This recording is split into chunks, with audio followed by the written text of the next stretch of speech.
Gobble, gobble. Happy Thanksgiving week to you all. It's the final week of the regular season. One last big episode of six rotations leading up into the postseason. He's Mick Haley. I'm Daniel Gilman.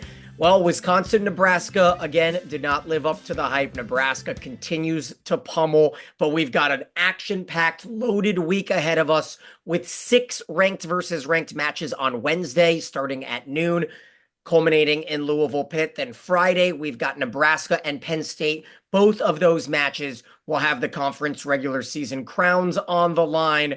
As always, we're brought to you by SNA Sports. Better equipment for a better game.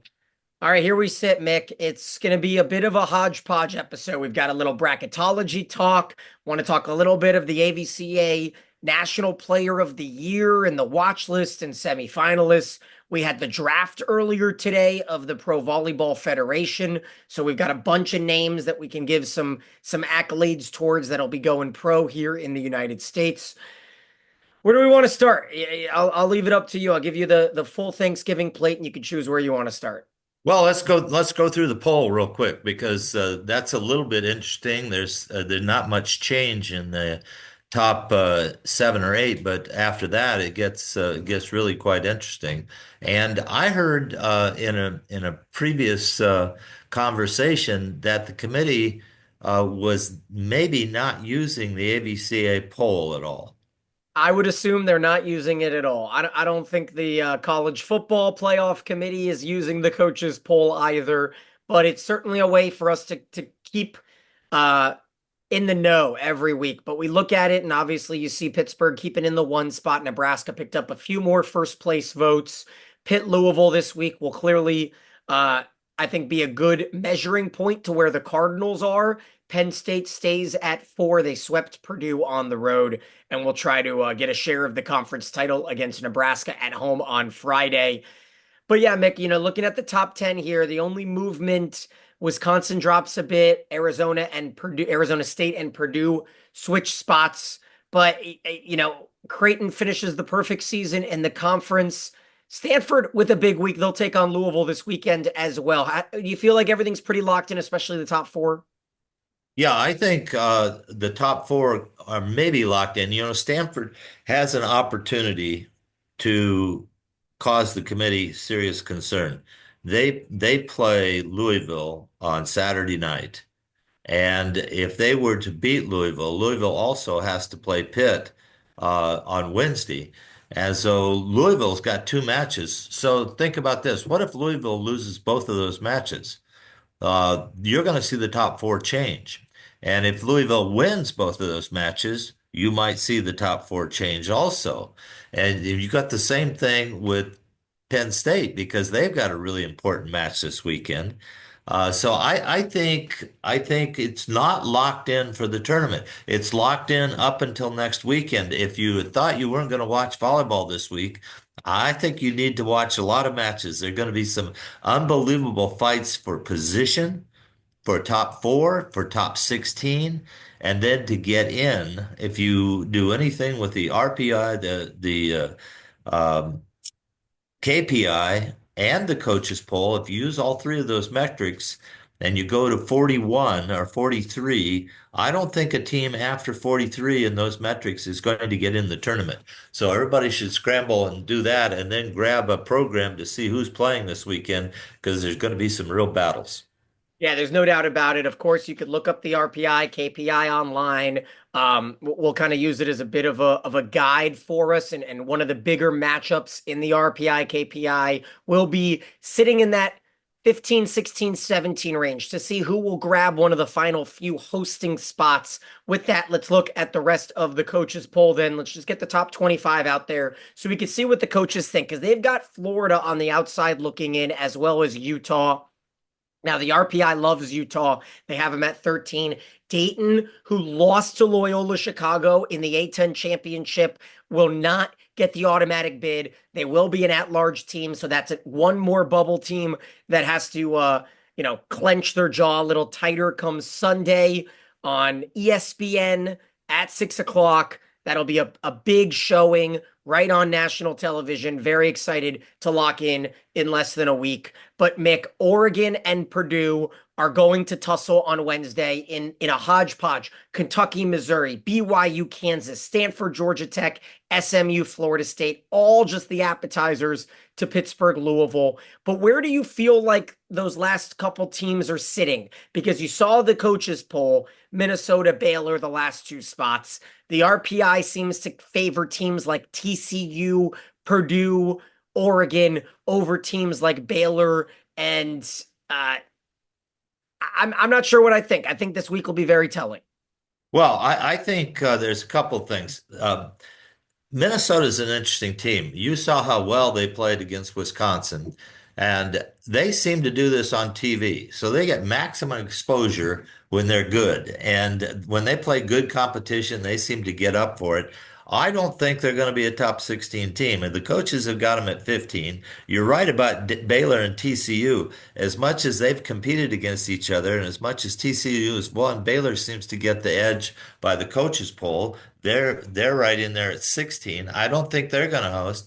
And all the other polls say number 17 Utah is going to host, and number 18 Florida actually is playing for a hosting spot, believe it or not, if they can win out in these two matches this coming weekend. So I find that very interesting. Coaches keep Georgia Tech up at 19, but I believe they've slipped down a lot farther.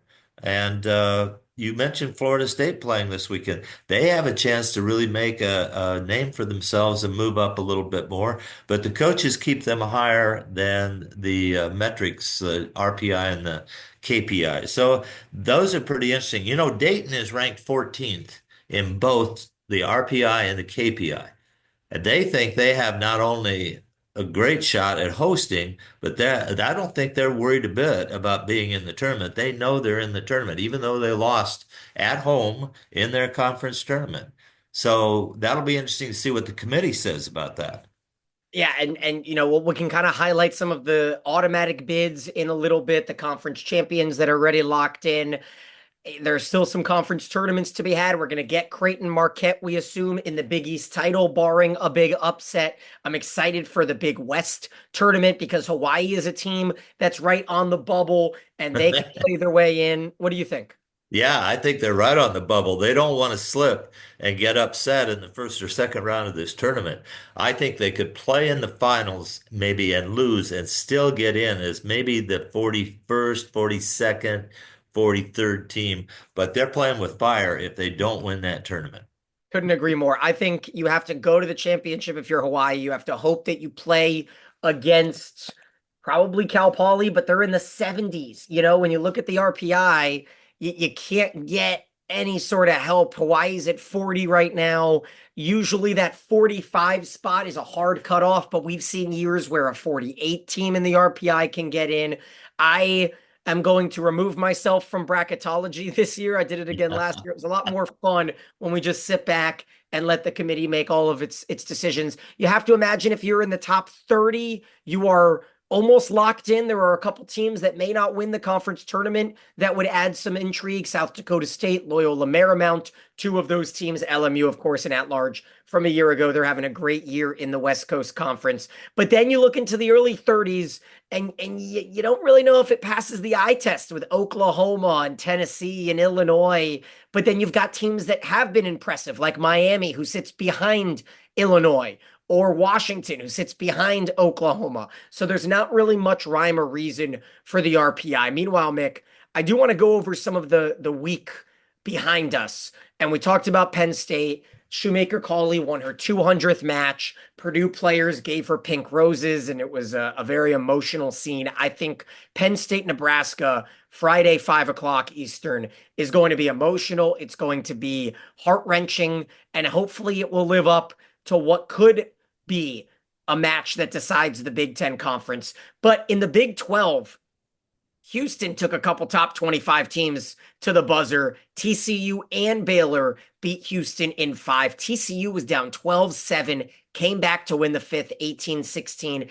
SMU with a 5-set win over NC State. But how about Georgia Tech? They have fallen off the radar in terms of hosting. They lost to Miami and Florida State in 5 sets.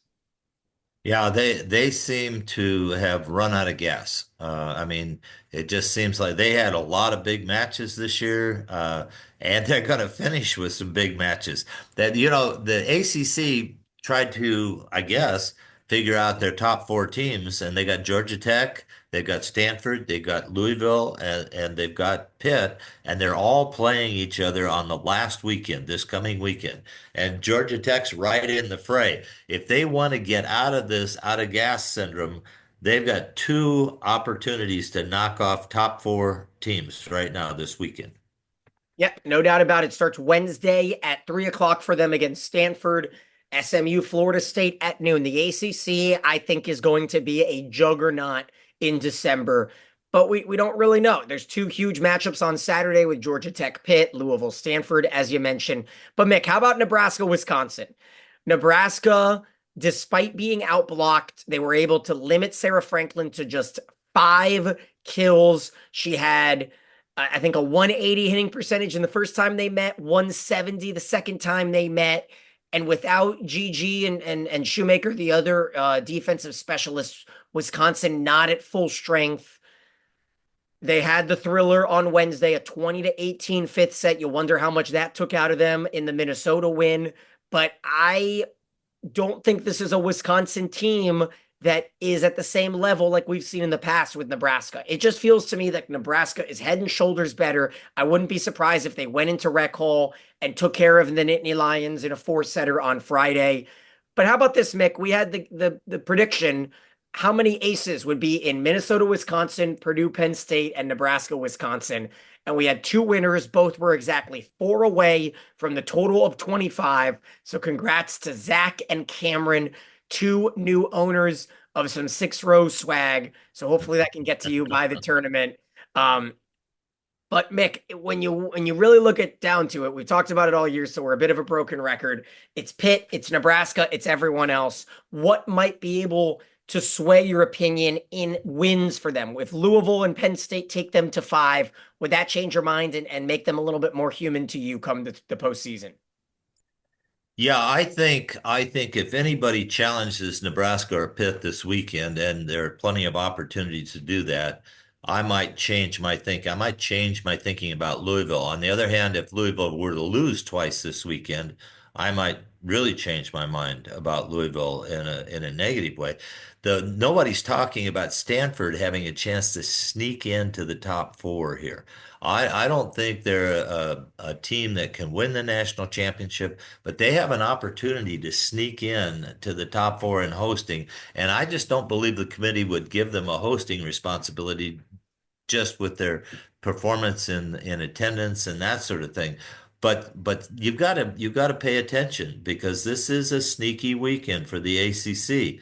And could the ACC have 3 teams hosting in I the don't, Final Four? you think they would jump Creighton though? Well, the reason I'm worried about Creighton now is both the RPI and the KPI have Creighton at 6, and Creighton didn't do anything but win. So they're being penalized for who they're playing, not not for what they're doing out on the floor, and they don't have an opportunity to do anything but lose. Marquette is their only opportunity. They maybe could move up one spot again if they beat Marquette, but Marquette's not even in the top 25. Well, they're 20 in RPI. So Marquette with Yes, they some are in big win. RPI. We'll keep an eye on that. Meanwhile, Kentucky keeps on rolling. Every year, the question marks around who will take over the SEC. Texas comes into the SEC, two-time defending champ. And yet, for the 8th straight year, Craig Skinner hoists the crown of SEC champ. It is so, so impressive. Kentucky will take on Missouri on Wednesday as the cherry on top. And I will once again imagine that the road to the regionals will roll through Lexington. And that might be the only regional in the Southeast region. I mean, that might be the only, sorry, first round hosting spot in the Southeast, unless Florida, who will, as you mentioned, play South Carolina and Georgia. If maybe they give it to Florida, they were my pick as the 16th spot in the media poll. What are you thinking in terms of location wise? I can't think of anyone else in the Well, Southeast. I think you see Louisville and Kentucky Oh, host yeah, that Louisville. Sorry. for sure. But if Kentucky's not out of the woods, Louisville, I'm sorry, Missouri has really come on here late. And if Kentucky's just thinking about the tournament, Missouri can get them. If Missouri gets them, all at once we have a tie, but then Florida has to win out this weekend and Texas has to win out this weekend. Then we've got three people tied. Now, I haven't seen how they break the tie or who gets I think they the just split it. yeah, but who gets the automatic? Uh, That's the critical thing.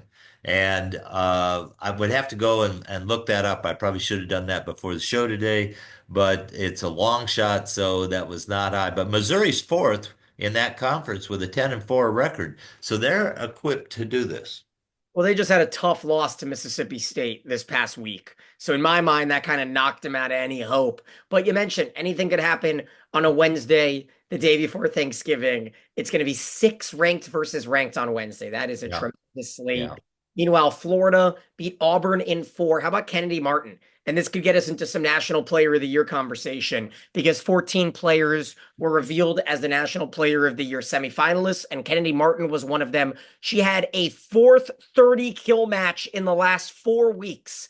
If she steps up in the first 2 weeks of the tournament and has 30, 35 kills consistently, it'll be hard to keep her off that finalist list. But, Mick, I went on our friends from Lincoln, Nebraska's volleyball show yesterday, and they asked me who I think would be some of the favorites to win the National Player of the Year. And if you want to go on AVC's website, you can see who the 14 semifinalists are.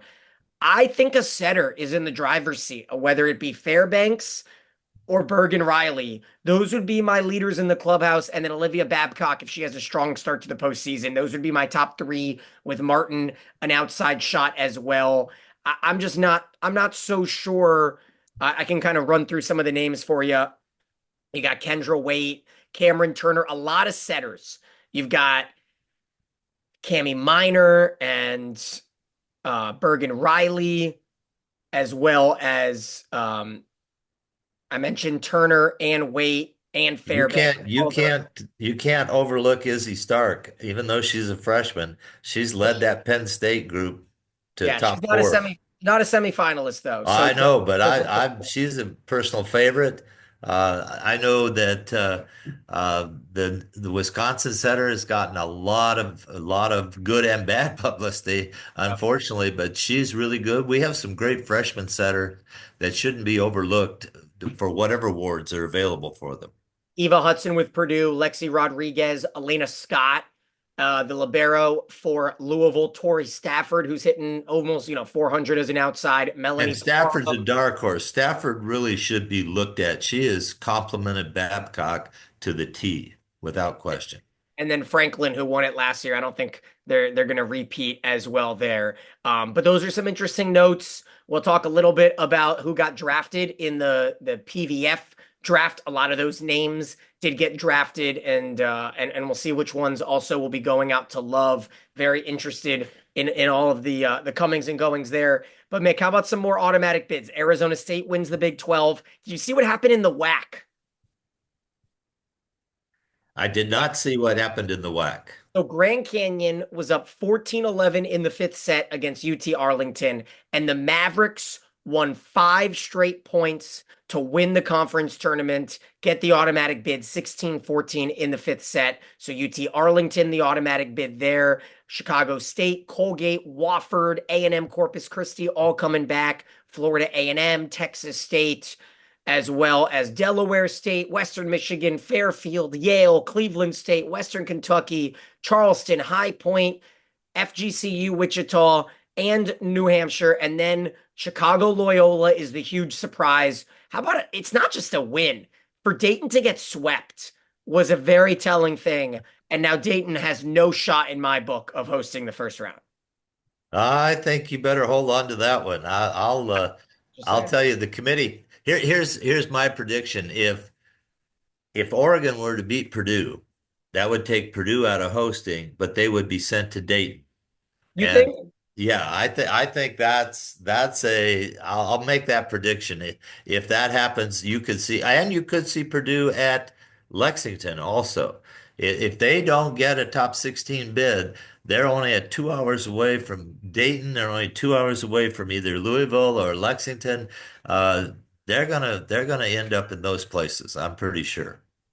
I'm really intrigued. And again, the bubble teams I have less interest in this year than the final few teams that will host. I do feel like the bubble is going to be decided by how many upsets we have in these conference tournaments because I'm not sure whether a team like I don't know, let me throw one out. Washington, right? Washington 1-5 against top 25 teams. Illinois 1-8.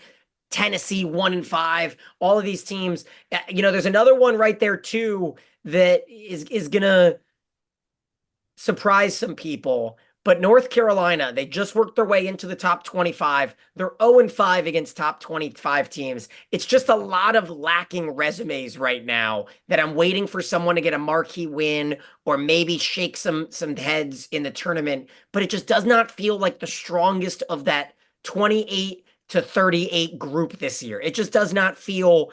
Now, I think we have a very strong 17 to 28, but I'm not sure about after that, about how much push they're going to be able to put up the at-large bids.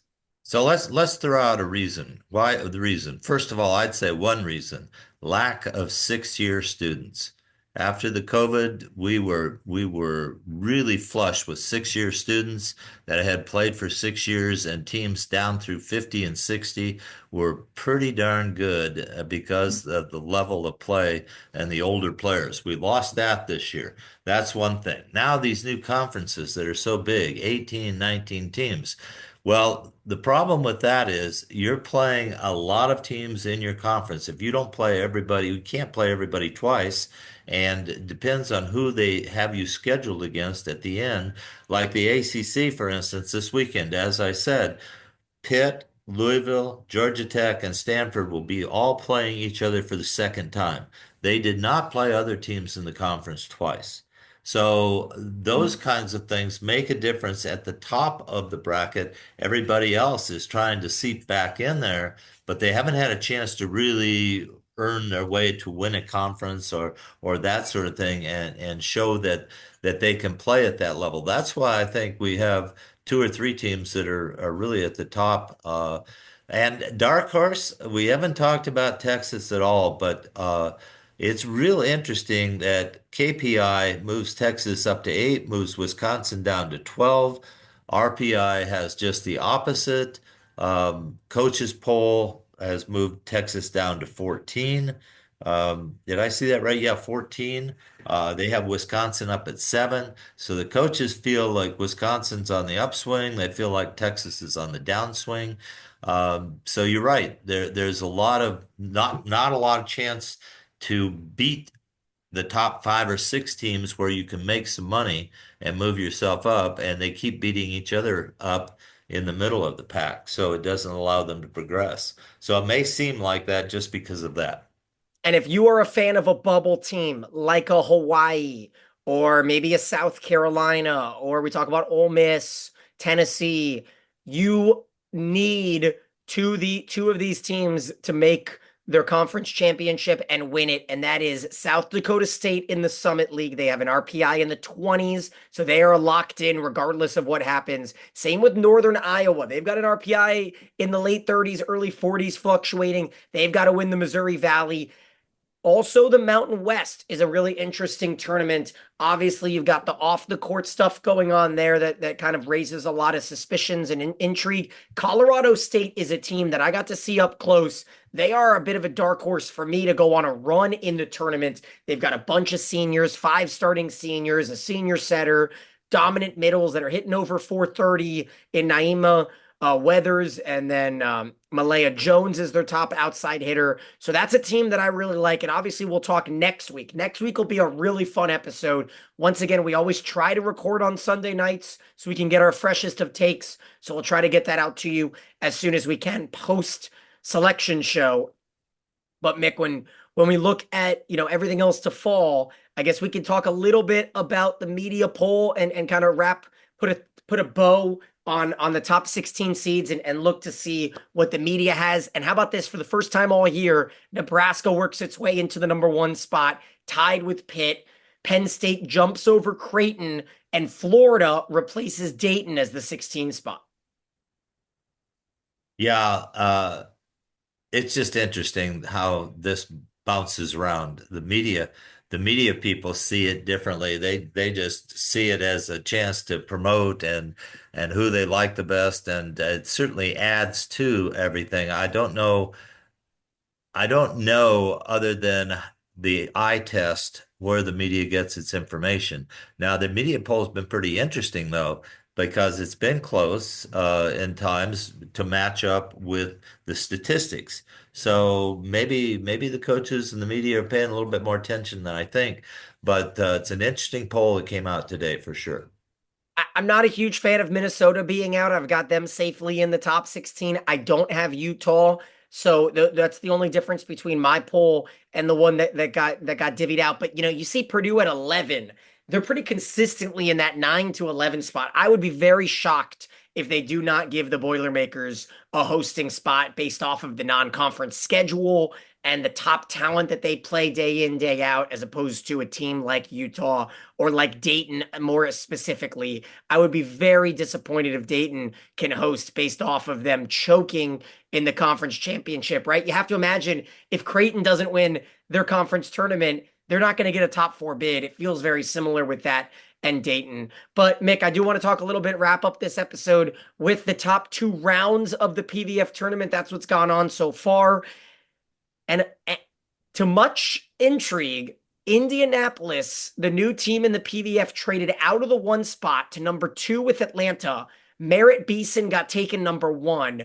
That was a name that I thought maybe would be going to Love. So very interested to see that she's going down to Atlanta. Anna DeBeer to Indy. Nora Sis. Cameron Hanna. What a career turnaround for Hannah. She goes from Clemson to Penn State, gets drafted top five. Devin Robinson, Corey Lewis, Raven Colvin, and Anna Bonjo, the top eight in the PVF. Also, second round, Elena Scott, Emily Londot, Raina Terry, Mary Schroll, the underrated libero for Arizona State, with Nia Shimei, Natalie Foster, a pair of SMU Mustangs, with Allie Batenhorst going back to Omaha, and Cece Crawford rounding out those two rounds. I don't know if there's anything you want to talk about there. Just interesting to see a cool nod to some of the top players in our college the last few years. Well, it seems like the PVF, with all the talent that Love has amassed here for this first year, there are starting and playing opportunities available right away for people coming out. And did anybody get drafted as an undergraduate student? Meaning that they have not graduated, that they're a junior or a sophomore. I do not I believe. was waiting to see if that was going to happen because with the amount of money they're offering, 175,000 for the top player on the team, there are some PBF teams that could think for the future and get a 17-year-old or an 18-year-old or a 19-year-old and get them over right away and really have a superstar on their hands.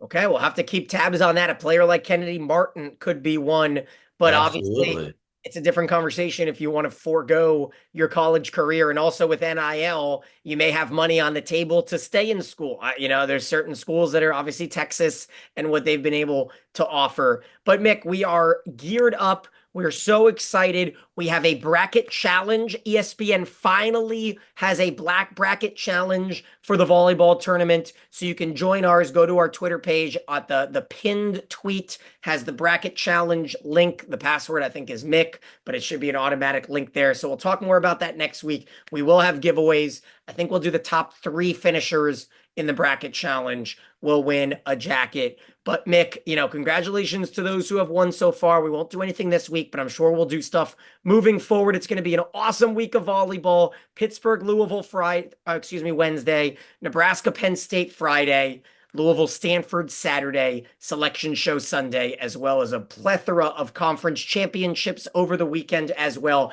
Mick, I want to throw me out something crazy that's going to happen on Selection Sunday. Someone that you think, obviously your Dayton top 16 is a bit of a surprise pick, but is there someone that you think in the 40s, maybe of the KPI, RPI, that can make a big jump? Well, the question is, to me, whether the SEC will gain nine or go back to seven, because Arkansas and Auburn are on the bubble. They aren't even close on the RPI, and that's what the committee has looked at in the past. on the KPI, they are right there as the last two teams. And if you take a look, if they get in, that means the SEC gets nine. But if they don't get in, that means there's a directive going out that you're going to have to play better and to get in this tournament. And there's some other teams that are going to get a chance. So I think that's one, and that will affect how people think about scheduling next year. And how you schedule can make a difference, and we can talk about that on another show. But it certainly will be something to watch. So that's what I'm watching.